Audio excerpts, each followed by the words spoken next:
Olá pessoal, tudo bem?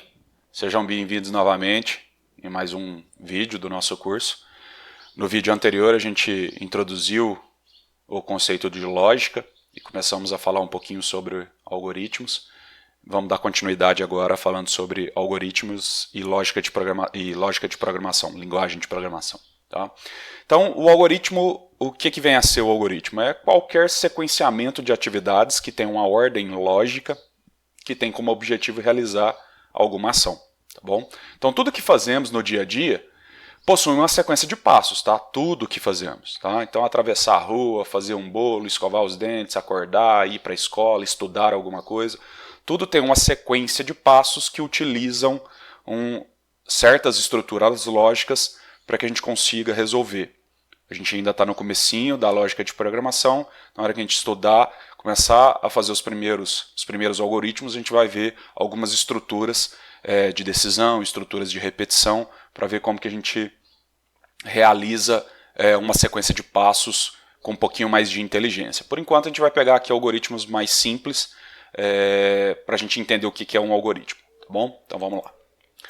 Bom, então um algoritmo é qualquer sequência de passos, tá? Então se alguém te perguntar o que você faz quando acorda, provavelmente você vai responder, bom, eu acordo, eu escovo os dentes, eu lavo o rosto e eu tomo café, ok? Isso é uma sequência de passos? Sim, é uma sequência de passos. Só que essa sequência de passos ela ainda está muito no alto nível que a gente fala. Tá? Dentro de eu acordo tem uma série de outras subatividades, outras subações. Tá bom? Então vamos tentar quebrar isso aqui num pouquinho mais de ações detalhadas. Ok?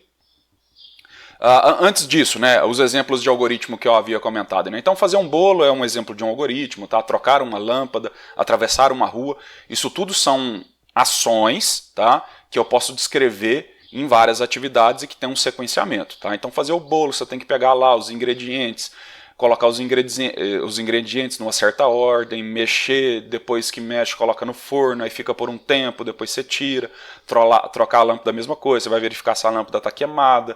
Se não tiver queimada, provavelmente o problema está no interruptor e tal. Atravessar a rua, você vai andando até chegar na margem ali da calçada, aí você vai olhar para um lado, vai olhar para o outro. Se não vier carro, você vai atravessar. Se vier carro, você vai ficar aguardando.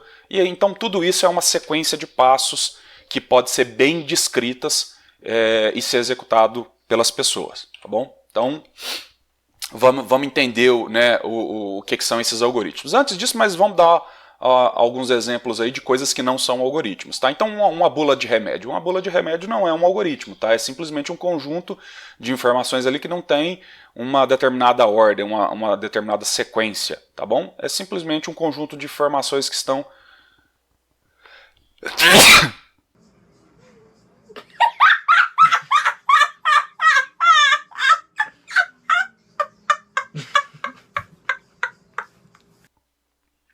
organizadas. Tá? Uma dança informal sem coreografia, e aí note que sem coreografia. Então se você está fazendo ali uma dança despojada, não tem uma sequência de passos ali, não tem uma coreografia bem definida, isso não é um algoritmo. Agora se você tem uma dança, né, uma apresentação que segue uma coreografia, aí isso já seria um algoritmo, porque você tem uma sequência de passos ali, né, faz um determinado movimento, depois faz outro. Né? Atravessar uma rua, o exemplo que eu dei. Então isso tudo são exemplos de algoritmos. Os anteriores e aqui exemplos de não algoritmos. Tá? Então o algoritmo. Né? Então se alguém te perguntar o que você faz quando acorda e falar, não, mas fala com um pouquinho mais de detalhes. Tá? Então você poderá descrever essa sequência de passos de duas formas. A gente pode descrever essa sequência de passos de maneira formal. Então você pode descrever a sequência das ações, o encadeamento delas, usando uma estrutura escrita, tá? Ou você pode utilizar uma estrutura gráfica, onde a gente usa elementos geométricos para representar o sequenciamento das atividades, que a gente chama de fluxograma. Tá bom? Então existem muitas pessoas que aprendem mais facilmente enxergando desenhos, representações gráficas, né? Então essas pessoas são mais visuais. e para esses casos a gente vai utilizar em alguns momentos a representação de alguns algoritmos ou de pequenas partes dos algoritmos utilizando representação de fluxograma para que isso fique mais claro, tá bom? Vamos começar aqui primeiro pela sequência textual dos passos e depois a gente vê uma sequência de elementos gráficos que seriam um fluxograma, tá bom? Então, respondendo à pergunta feita anteriormente, né, o que você faz quando acorda, provavelmente você dirá, se for te questionado com um pouquinho mais de nível de detalhes, você vai falar, bom, eu acordo, eu abro os olhos, aqui ficou invertido, né? Então eu acordo, abro os olhos, sento na cama, calço o chinelo, levanto da cama, caminho até o banheiro, abro a gaveta do armário e pego a escova de dentes e a pasta de dentes. Depois de passar a pasta de dente na escova, eu escovo os dentes, eu enxago a boca e o rosto e caminho até a cozinha e assim sucessivamente. Então, olha que a gente já começou a entrar num pouquinho mais de detalhes, né? Então, antes a gente tinha praticamente colocado 3 ações, né? Eu acordo, escovo os dentes e tomo café. Agora aqui a gente começou a detalhar um pouquinho mais. O eu acordo foi detalhado em um pouquinho mais de ações, né? Então, eu acordo eu abro os olhos, eu levanto da cama, eu sento na cama, calço o chinelo, eu levanto da cama, caminho até o banheiro, ok? Então isso é um detalhamento um pouco maior das atividades. Bom, e como é que a gente representaria esse sequenciamento das atividades num fluxograma? E detalhe, note que existe um sequenciamento lógico dessas atividades, né? Então, você levanta da cama depois que você senta, né? Não tem como você levantar da cama, né, tá deitado e de repente tá em pé, né? Você tem que ter um movimento ali, né, de deitado ir para em pé, provavelmente você senta e depois você levanta, né? Então tem uma sequência de passos. No fluxograma a gente teria algo desse tipo. Então, início, acordar, abrir os olhos, sentar na cama, calçar os chinelos, levantar e as ações. Note que no fluxograma cada quadradinho representa uma ação e você tem uma setinha aqui para determinar a sequência desses passos, tá bom? Quando a gente aprender outras estruturas lógicas, a gente vai ver que existem outras representações gráficas para representar essas estruturas, mas a gente vai ver isso logo na sequência, tá bom? Bom, será que pode ser mais detalhada essas ações? Será que a gente consegue quebrar essas ações em um pouquinho mais de detalhes? Sim, a gente pode quebrar essas ações em um pouquinho mais de detalhes, mas vai chegar num ponto que a gente vai ter a menor ação possível, tá bom? Então a menor ação possível, quando a gente chega na menor ação possível, aí a gente consegue então reaproveitar essas pequenas ações para descrever ações mais complexas. Então eu costumo brincar que para quem já para quem já brincou com jogo de Lego ou de peças de montar, que são aqueles quadradinhos plásticos que você vai conectando um no outro, né?